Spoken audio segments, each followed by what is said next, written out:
जय केदार बाबा साथियों, आज मैं आपको कराने वाला हूँ केदारनाथ यात्रा। तो चलिए मेरे साथ, मैं आपको ले चलता हूँ केदारनाथ। उबड़ खाबड़ और संकरे रास्ते को पार करते हुए और प्रकृति के सुंदर नज़ारे जैसे झरने, नदियाँ इत्यादि मनमोहक नज़ारों को एंजॉय करते हुए हम पहुँचे सिरसी। सिरसी में एक रात स्टे करने के बाद हम सुबह सोनप्रयाग के लिए निकल पड़े और सोनप्रयाग से हमने अपनी यात्रा स्टार्ट की।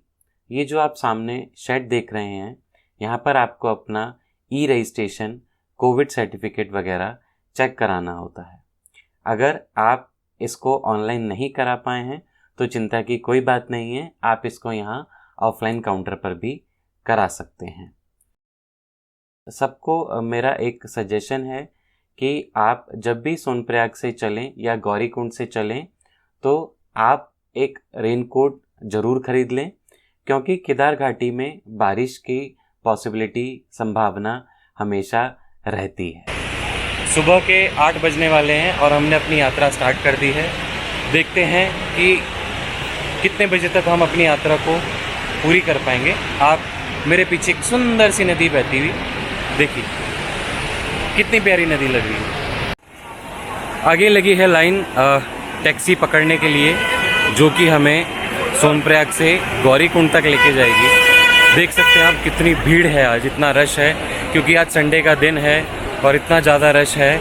आपको यहाँ से सोनप्रयाग से गौरीकुंड ठीक 5 किलोमीटर पड़ेगा, जो कि आपको अबाउट 30 या 50 रुपीज़, हर सीज़न पे डिपेंड करता है कि उनका रेट 30 होगा या 50 होगा या 40 होगा।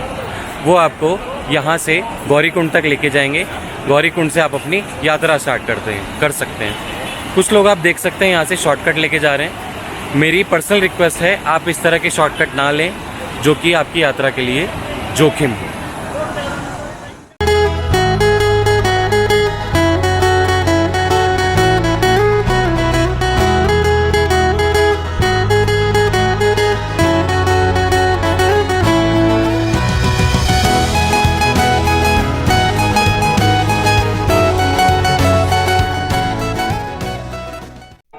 आगे देखिए, आरती के समय मंदिर पर रंग बिखेरता इंद्रधनुष। आधे घंटे लाइन में इंतज़ार करने के बाद हम लोग बैठ चुके हैं टैक्सी में और केदारनाथ बाबा की यात्रा हम गौरीकुंड से स्टार्ट करेंगे। चलिए चलते हैं। भैया कितना टाइम लगेगा हमको गौरीकुंड तक पहुंचने में? 5-10 मिनट। हाँ जी, 5-10 मिनट। 5 से 10 मिनट। अच्छा, चलने नहीं दे रहे, पैदल वाले ज़्यादा हैं आज। आज रश ज़्यादा हो गया है। दरअसल 2 दिन छुट्टी हो गई ना भैया, बीच में 3 दिन। निकल जाना आप केदारनाथ, जितना जल्दी केदारनाथ निकल जाना ना आप भी। पैदल नहीं तो फिर पैदल जाओगे आप? हाँ, पैदल जाएंगे हम लोग। नहीं जाओ। फिर क्या दिक्कत होने वाली है? बारिश ना, तो स्नोफॉल मिल सकता है ऊपर? हाँ, फुल मिलेगा। पूरा मिलेगा? अरे वाह। अपनी जो फैमिली है ना, उनको एक ही साथ जाना। यहाँ से स्टार्ट है केदारनाथ का पैदल मार्ग। इसके अकॉर्डिंग केदारनाथ 16 किलोमीटर है। सामने भले ही पैदल यात्रा की दूरी 16 किलोमीटर लिखी हो, पर ये सत्य नहीं है। पैदल यात्रा की जो दूरी है वो 20 से 22 किलोमीटर की। कितने का भी है? 10, 15, 20, जितनी श्रद्धा उतने दे दो। बस जितने देना। मतलब आप सेवा कर रहे हैं एक तरह से? सेवा नहीं है, मेहनत है। अच्छा, मेहनत है। ठीक चढ़ाई है। तुम्हारी मेहनत है। आपको एक अच्छी यात्रा और आराम के तरीके से चलने में ये लाठियाँ बड़ा सहारा देती हैं। आपको अपना कुछ इस तरह का गेटअप रखना होगा। यदि आप उम्र दराज हैं तो अपने जूते, एक मफलर और एक लाठी साथ में रखें। साथ में पानी की बोतल खाली रखें ताकि आपको जगह जगह पर झरना मिल जाएगा और आप उसे भरकर पीते रहें। अगर आप थोड़ा हैवी वेट हैं तो आप नीचे ऐसा स्पोर्ट शूज़, एक लाठी और एक जैकेट ज़रूर डाल लें और अपने धीरे धीरे बेबी स्टेप पे चलते रहें। आपको चलना किस तरह से? आपको इस तरह से बेबी स्टेप रखना है और आप अपनी यात्रा को बड़ी आसानी से चल पाएँ। ये लाठी क्यों लिया आपने? कहाँ पर चढ़ने के लिए? ऊपर बर्फ पड़ सकती है? कौन बोला आपको?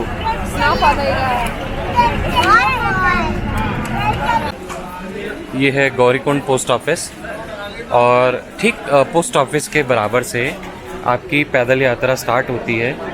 चलिए केदारनाथ बाबा की पैदल यात्रा हम स्टार्ट करते हैं।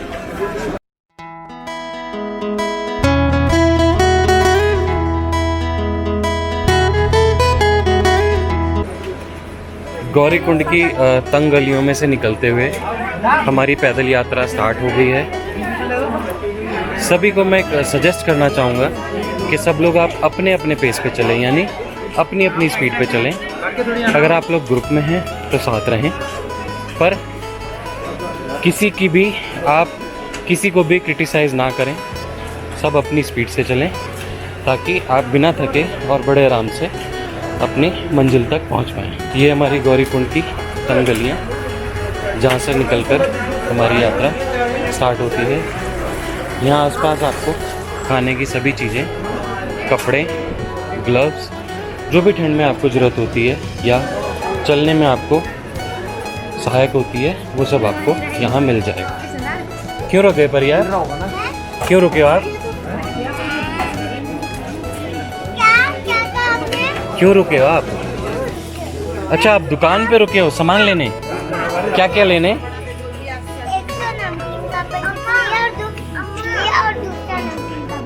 किस लिए? रास्ते में खाने के लिए? क्यों, रास्ते में आपको भूख लग जाएगी? अच्छा, ऊपर स्नोफॉल हो सकता है, पता है आपको? डंडा लिया है तो ये तैयारी है आपकी। मैंने यहाँ से थोड़ा काजू और बादाम लिया है ताकि मेरे को चलने में थोड़ा थोड़ा एनर्जी मिलती रहे।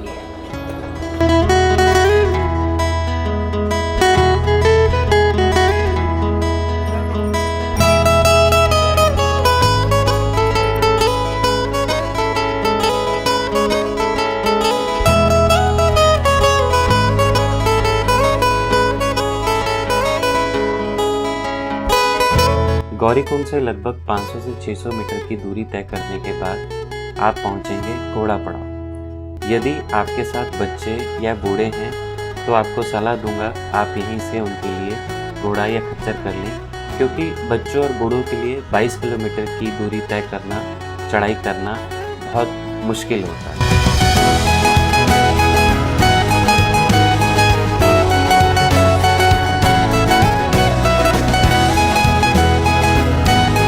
मैगी एंजॉय की जा रही है बैठ के और पीहू मैगी खा रही है। कैसी लगी आपको मैगी? टेस्टी? एनर्जी आई थोड़ी सी? अब कैसे चलना है, पैदल? ओके। अगर आप देख पा रहे हो वो है केदारनाथ बाबा का घर, जो हमको इतना चढ़ाई करके, इतना पैदल चलने के बाद ही दर्शन देते हैं। धीरे धीरे हम जंगल चट्टी तक पहुंच गए हैं, लेकिन जंगल चट्टी तक आप लोग ये समझिए कि एकदम आपको स्टीप मिलेगा, यानी आपको एकदम खड़ी चढ़ाई मिलेगी। अगर आपके पास छोटे बच्चे हैं या कोई बुज़ुर्ग है, या तो आप हेलीकॉप्टर कर लीजिए या फिर आप घोड़ा पड़ाव से ही घोड़ा करके चलिए, मेरा पर्सनल सजेशन है आपको। अभी बारिश स्टार्ट हो गई है। हम लोग अभी रामबाड़ा से सिर्फ 1 किलोमीटर पहले हैं और यहाँ पर बारिश स्टार्ट हो गई है।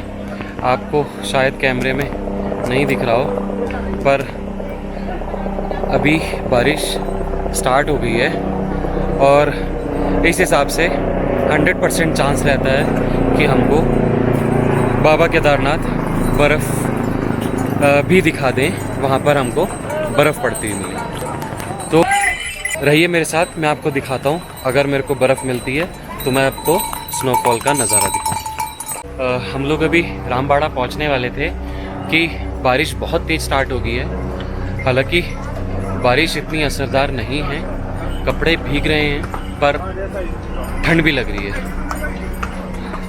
आप देख सकते हैं जैसे ठंड में मुंह से भाप या धुआं, जो भी आप लोग कहते होंगे, वो निकल रहा है। और क्योंकि मैं अपनी बेटी के साथ था, इतना मैं शूट नहीं कर पाया। मैंने अपनी बेटी को घोड़े पे बिठा दिया है।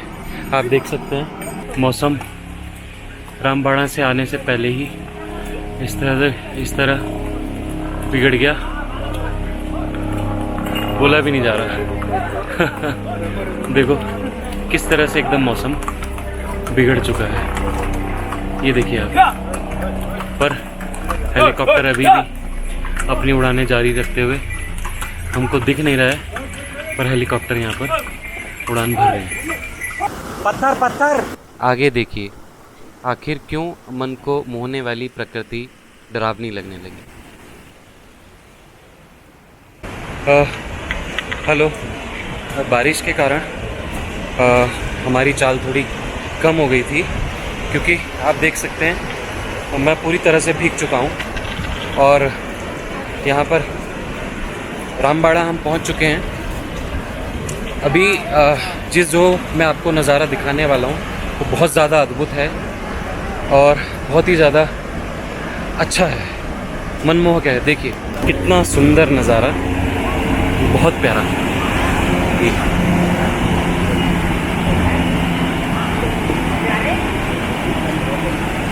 देखिए कितनी तेज़ आवाज़ है नदी की और इतना मनमोहक दृश्य। बारिश, धीमी धीमी बारिश हो रही है, ऊपर बर्फ़ होने की खुशी है। इतना प्यारा नज़ारा शायद ही कहीं देखने को मिले। ये जो पुल आप देख रहे हैं, ये रामबाड़ा जगह है। पहले यहाँ पर बहुत ज़्यादा होटल हुआ करते थे। अभी ये जो पुराना पुल है, जो 2013 की आपदा में क्षतिग्रस्त हुआ था, ये वो पुराना पुल है और ये उस पुल से ये रास्ता जाता है। अभी हम जिस पुल पे खड़े हैं, ये इस तरह से ये मोशन में है, बहुत ज़्यादा एक झूले की तरह ये झूल रहा है। और मैं आपको दिखाता हूँ एक दूसरा दृश्य, बहुत ही प्यारा। ये देखिए,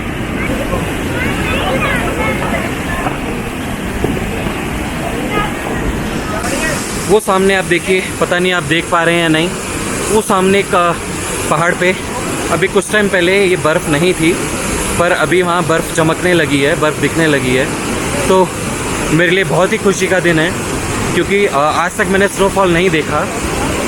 गंगोत्री जब मैं टूर पे गया था तो मुझे हर्षिल में थोड़ी बहुत बर्फ़ दिखने को मिली थी, पर आज मैं बहुत ज़्यादा खुश हूँ कि मुझे बर्फ़ देखने को मिलेगी। दिल से इतनी खुशी है मुझे कि आज मुझे बर्फ़ देखने को मिलेगी और इतना सुंदर नज़ारा मेरे को मिल रहा है। उसके लिए मैं बाबा केदारनाथ को बहुत धन्यवाद देना चाहूँगा कि उन्होंने मुझे आने का अवसर दिया।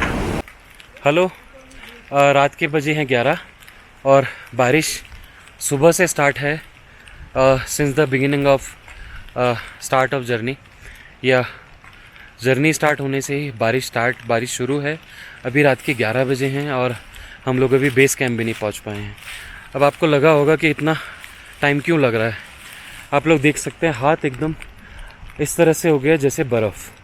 बारिश पड़ रही है, कपड़े पूरे गीले हैं, रेनकोट पहना है, जूते बिल्कुल भीगे हैं, पर फिर भी हम लोग अभी तक नहीं पहुंच पाए हैं। बारिश ने हमारी रफ्तार जो है वो कम कर दी, क्योंकि मेरे साथ कुछ बुज़ुर्ग भी थे। क्योंकि वो पैदल नहीं चल पाए तो मुझे उनको नीचे ही लिलचोली के आसपास छोड़ना पड़ा और मेरे साथ बच्चे भी थे। बच्चों को भगवान का शुक्र है कि मैंने आगे घोड़े से उनको भेज दिया था, खच्चर सवारी से। तो आप लोगों से मैं पर्सनल रिक्वेस्ट करना चाहूँगा, अगर आप लोग ग्रुप में आते हैं तो एक दूसरे को अपना नंबर या होटल जहाँ आपको रहना है वहाँ आप उनको इन्फॉर्मेशन दे के रखिए, चाहे वो होटल वाले का नंबर हो चाहे कुछ भी हो। और अगर आप ग्रुप में आते हैं तो आप एक दूसरे का वेट ना करें। मेरा पर्सनल रिक्वेस्ट है, एक दूसरे का वेट ना करें। रीज़न कि वेट करने के चक्कर में क्या होता है कि अपना पेस खुद बिगड़ जाता है, और अपना पेस ठीक करने के लिए फिर आपको बहुत टाइम लगेगा। ठीक है, इसी कारण से मेरे को रात को, मैंने सुबह 9 बजे जर्नी स्टार्ट करी थी, चढ़ाई स्टार्ट करी थी। अभी टाइम जो हो गया वो रात के 11 बज गए हैं, और अभी भी मुझे लगभग यहाँ से 1 घंटा लगने वाला है। रात के बजे हैं 2 और 2 बजे पहुँचे हम केदारनाथ धाम। बहुत ही सुंदर और मनोरम दृश्य। रुद्र शिव पुरंदरा भद्र नट युगंधरा नमन्न मन्नो गौरीनाथ शर्व अज केदारनाथ तुझे केदारनाथ। शून्य से भी सूक्ष्म है, आकाश से अनंत है, तू मर्म पूरी सृष्टि का, तू आदि है, तू अंत है। भोलेनाथ तुझे केदारनाथ। सौ जगत में है विकट तू एक अखंड तथ्य है, कि झूठ काम लोभ जग तू एकमात्र सत्य है। रुद्र शिव पुरंदरा भद्र नट युगंधरा नमन्न मन्नो गौरीनाथ शर्व अज केदारनाथ। भोलेनाथ मन तुझे केदारनाथ, नमन्न मन्नो गौरीनाथ शर्व अज केदारनाथ।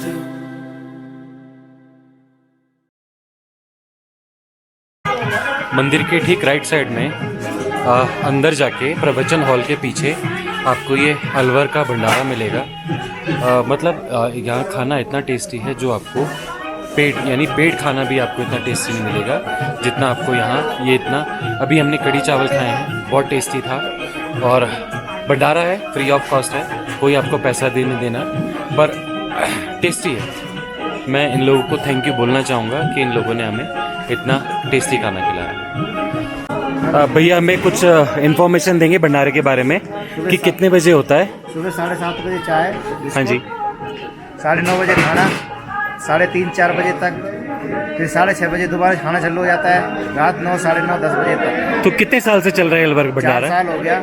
4 साल से चल रहा है। चलिए ठीक है भैया, जय केदार की जय बोले।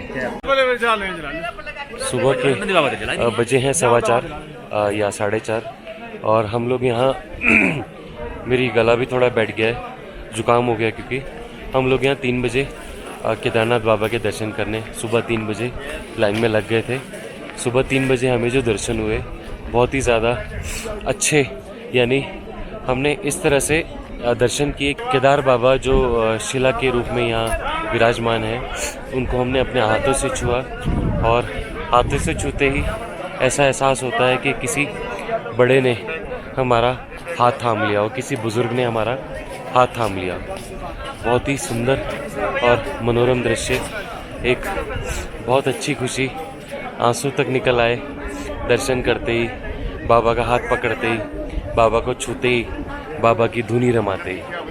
बहुत ज़्यादा खुशी का दिन मेरे लिए, बहुत अच्छा दिन। देखिए किस तरह से सुबह सुबह भी श्रद्धालुओं की कैसे एक तरह से आप कहते हैं तांता लगा हुआ है। देखिए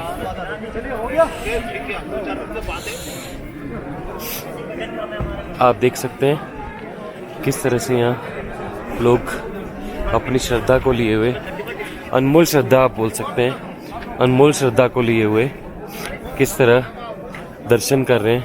सुबह सुबह कोई पैदल आता है, कोई हेलीकॉप्टर से आता है, पर हाँ अपनी श्रद्धा को लेके हर कोई केदार बाबा के दर जरूर आता है, ताकि भगवान केदार बाबा उन पर अपना एक सुख समृद्धि बनाए रखें। अपना एक जिस तरह से बड़ा बुजुर्ग कोई हाथ थामे रखता है अपनों का, उस तरह से अपना हाथ थामे रखें। देखिए इतनी सुबह लाइन आप देख पा रहे होंगे। मैं आपको लाइन दिखाता हूँ। देखिए ये मंदिर के बाहर से ये आप देख सकते हैं। सुबह अभी 4:30 बज चुके हैं। हमने तो 3 सवा 3 बजे दर्शन कर लिए थे। अभी आपको वहाँ तक लाइन दिखाई दे रही होगी। बहुत ज़्यादा लाइन तो नहीं है, पर हाँ इतनी सुबह और इतनी कड़ाके की ठंड में आप कह सकते हैं कि श्रद्धा ही किसी को इतनी दूर तक और इतनी कड़ाके की ठंड में बांध के ला सकती है। ये देखिए लाइन, और देखिए भीड़, ये देखिए।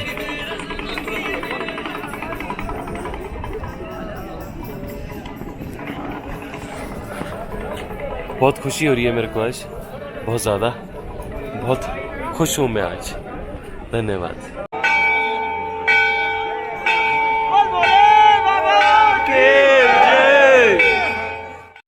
ठीक मेरे पीछे आप देख पा रहे हैं भैरव मंदिर, जो कि जिसका रास्ता भी आप देख पा रहे हैं।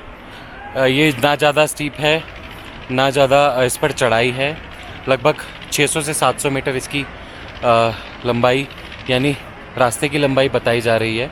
चलिए मैं आपको अब भैरव मंदिर के दर्शन कराता हूँ।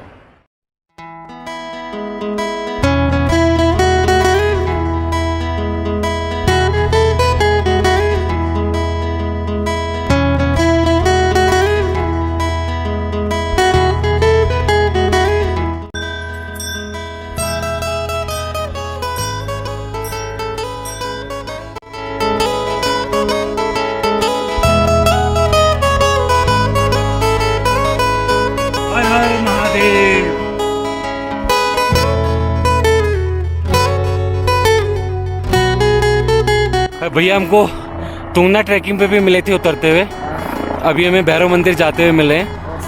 तो अभी क्या ट्रैकिंग करी आपने केदारनाथ की? हेलीकॉप्टर से आए। अच्छा हेलीकॉप्टर से आए। ट्रैकिंग करना चाहता था। आपके महादेव जी भी साथ आए हैं? साथ है, लेकिन केदारनाथ ट्रैकिंग करना चाहता, लेकिन वही मुसीबत बीपी बहुत भारी है, इसलिए हेलीकॉप्टर से आना पड़ा। बीवी। अच्छा बीवी। बीपी और बीवी दोनों पर? बीपी नहीं है। अच्छा नहीं है, बीपी से तो मैं लड़ लूंगा, हाँ। नहीं लड़ पाएंगे। भैया कह रहे हैं कि बीवी ट्रैकिंग नहीं कर सकती है, इसलिए उनको हेलीकॉप्टर में आना पड़ा। बीवी को भी नीचे छोड़ के हम लोग ट्रैकिंग कर रहे हैं। भैया के महादेव जी भी इनके साथ चलते हैं। तुंगनाथ भी भैया महादेव जी को साथ लेके चले थे। जिस तरह से हम लोग अपने कान्हा जी स्थापित करते हैं, उनकी पूरी सेवा करते हैं, उनको जहाँ जाते हैं साथ लेके जाते हैं, उसी तरह से भैया अपने महादेव जी को साथ लेके चल। 500 से 600 मीटर की चढ़ाई करने के बाद हम लोग पहुंच गए हैं भैरव मंदिर। देख सकते हैं यहाँ बर्फ़ पड़ी हुई है, मैं आपको दिखाता हूँ। ये देखिए आपको बर्फ़ देखने को मिलेगी। लोकल्स के अकॉर्डिंग कल बर्फ़ पड़ी थी, आज धूप तेज़ होने के कारण वहाँ बर्फ़ कम हो गई है। ये है, हम चल रहे हैं भैरव मंदिर। मैं आपको भैरव मंदिर के दर्शन कराता हूँ।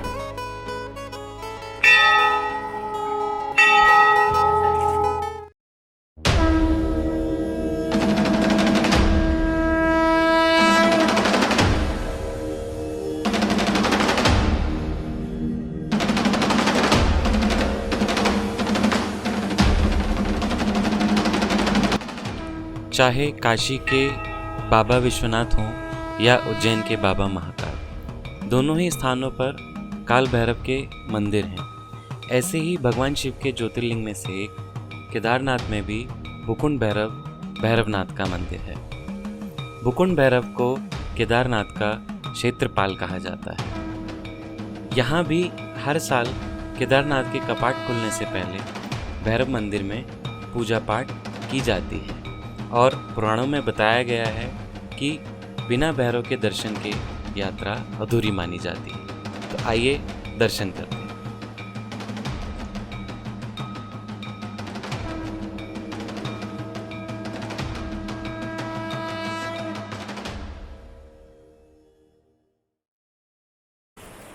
देखिए मेरे पीछे कितना प्यारा व्यू है, अगर आप देख पा रहे हो। अभी वो व्यू और क्लियर हो गया है। पहाड़ी पर जो बर्फ़ वाली चोटी है उस पर सूरज की किरणें जो पड़ रही हैं, उसकी वजह से इतना खूबसूरत वो पहाड़ नज़र आ रहा है कि दिल खुश हो जा रहा है। बहुत सुंदर, इतना सुंदर नज़ारा मैंने सही में आज तक नहीं देखा। आप भी देखिए कितना सुंदर नज़ारा है। प्रकृति का आनंद इसी को बोलते हैं, प्रकृति की सौंदर्यता इसी को बोलते हैं। ये जो आप सुंदर नज़ारा देख रहे हैं इसको केदार घाटी बोलते हैं। तो शाम के बज चुके हैं 6, तो चलिए अब हम आरती में मिलते हैं। जय बाबा केदार।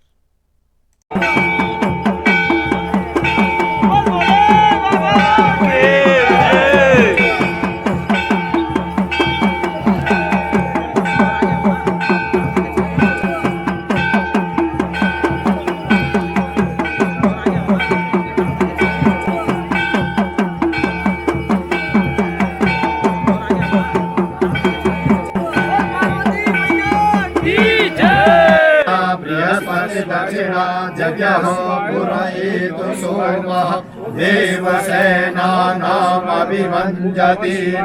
जयन्तीनां मरुतो जन्तक।